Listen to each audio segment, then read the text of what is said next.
Hello and welcome to the Media News on Ogun State Television. I am Simiata Baru. The Association of Local Governments of Nigeria and the National Union of Local Government Employees have thrown their weight behind President Bola Tinubu's plan to enforce direct deductions of council funds from the Federation Account Allocation Committee, even as the state government continues to retain control over allocations to local government. During the 15th National Executive Committee meeting of the All Progressives Congress at the State House Conference Center, Abuja, Tinubu urged state governors to comply with the Supreme Court ruling granting financial autonomy to local government. The president warned that failure by governors to honor the verdict may compel him to issue an executive order to ensure direct allocations from the Federation account to local councils. Tinubu's remarks followed the July 11, 2024 judgment by the Supreme Court, which upheld the federal government seeking to enforce financial independence for local government. The federal government has reaffirmed its resolve to commence the implementation of the newly enacted tax laws from January 1, insisting that there has been no change to the version signed into law.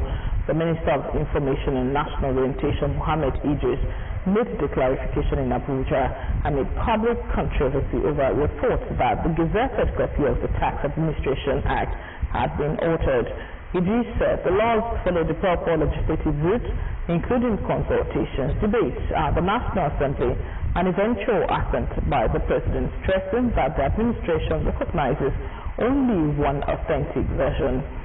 Saying that concerns about possible disconsensus in the Gazette were raised at the National Assembly and that the executive would rely on the outcome of the legislature's probe.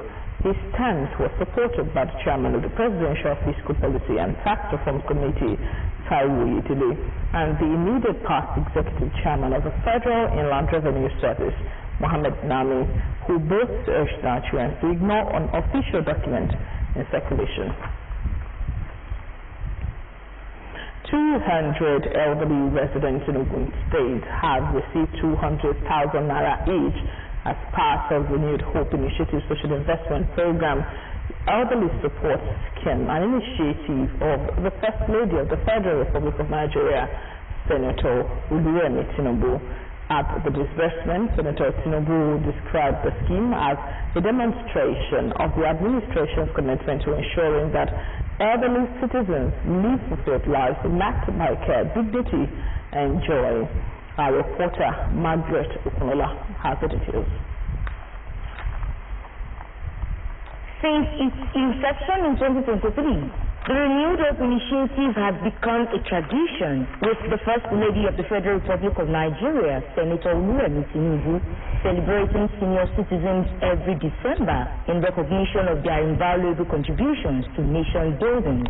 The 2025 edition of the program, through the Social Investment Program, Elderly Support Scheme, targets 9,500 vulnerable elderly citizens aged 65 and above across the 36 states of the Federation, including the Federal Capital Territory, as well as beneficiaries from the Defense and Police Officers' Wives Association. The disbursement in Ogun State was coordinated by the State Coordinator of the initiative, Mrs. Bamidele Abiodun, wife of the Ogun State Governor, who represented Senator Oluwemi Tinubu at the ceremony.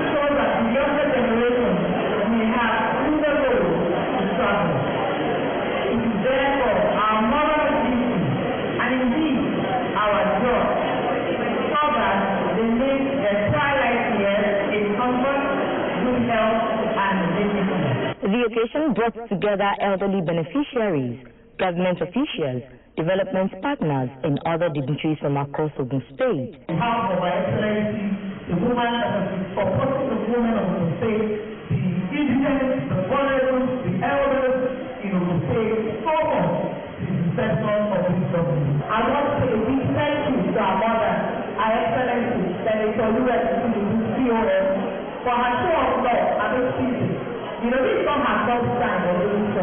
She has done this celebrity, I said, punishing, this type of program has not been happening. Each one for this woman, she has been so nice for every one of us. She's a good woman, she's a mother. Each of the 250 senior citizens in Ogun State received 200,000 naira. Thank her that she remembers us. She shows us that she is a woman, she is a mother, and she knows that she will grow old. It comes to me as a surprise. They have been saying it. I don't believe till now. And it's true, and I'm involved. I thank God. The event also featured a health talk on the theme, Finding Joy in Old Age, highlighting that aging gracefully is not only about longevity, but also about purpose, love, community, and service to others.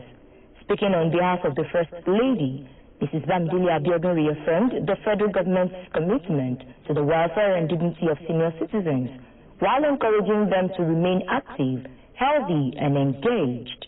Margaret Okunlola, OGTV News. The federal government has approved the introduction of mandatory pre-employment drug testing for prospective applicants to the Nigerian Public Service. The move, which was launched, is aimed at curbing the growing menace of illicit drug use and safeguarding national productivity and security. The directive, conveyed through a service-wide circular issued by the Office of the Secretary to the Government of the Federation, mandates all permanent secretaries and heads of extra ministerial departments and parastatals to make drug testing a core requirement in the recruitment of new personnel across ministries, departments, and agencies.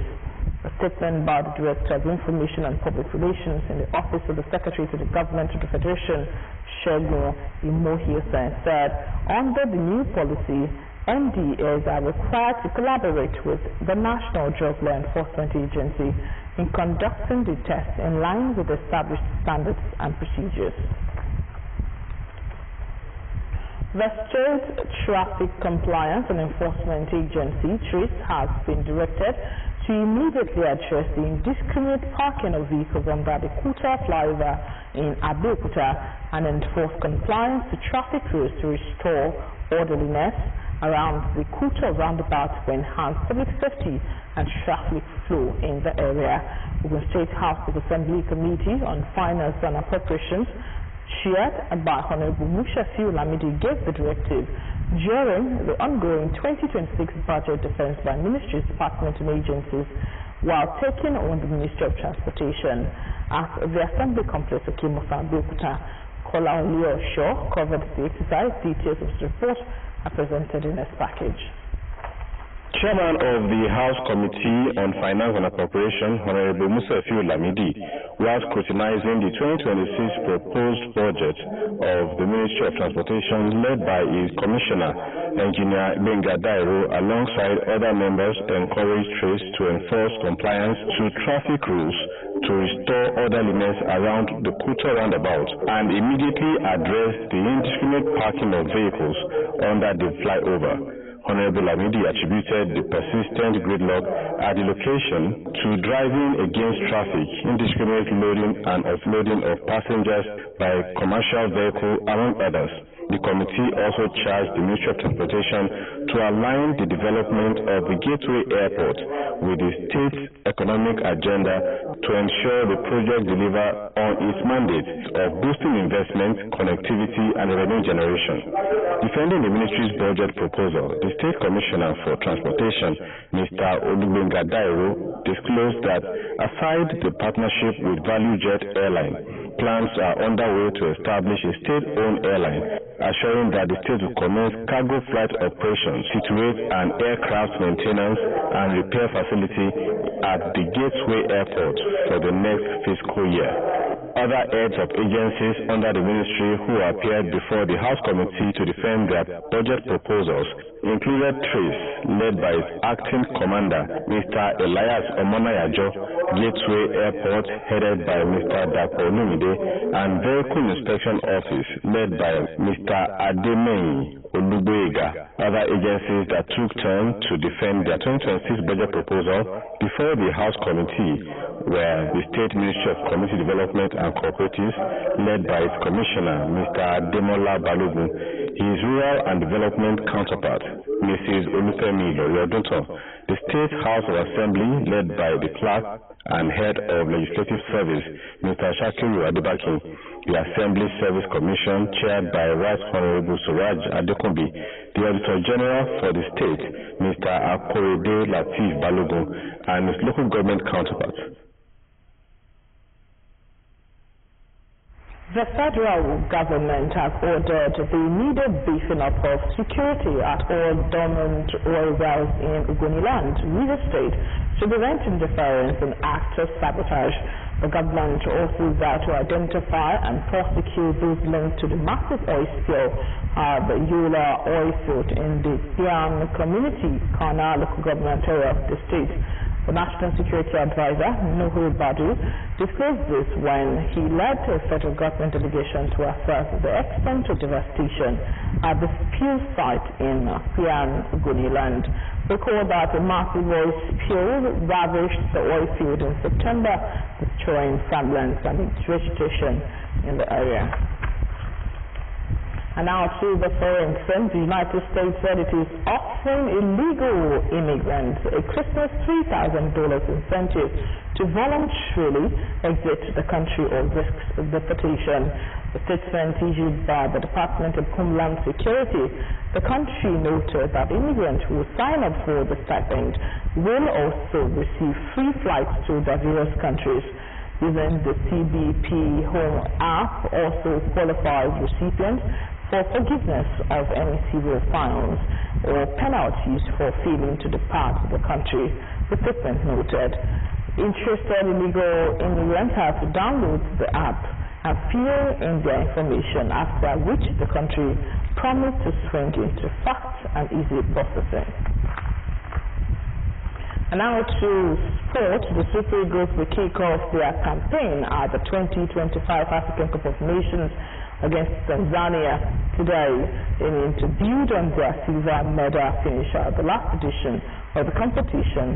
Nigeria are in Group C alongside the Taifa Stars, the Danville Cranes, and the Eagles of Tunisia, but will start their game with Tanzania after the hard break of missing out on the 2026 World Cup. The Super Eagles are on a redemptive mission at the AFCON. The game in Fez, Morocco, will be the second time both countries have met in the continental showpiece, 45 years after they clashed in the AFCON. And just before we go, let us remind you that peace on earth will come to stay when we leave Christmas every day. And that's our package this afternoon. Many thanks for watching. Bye for now.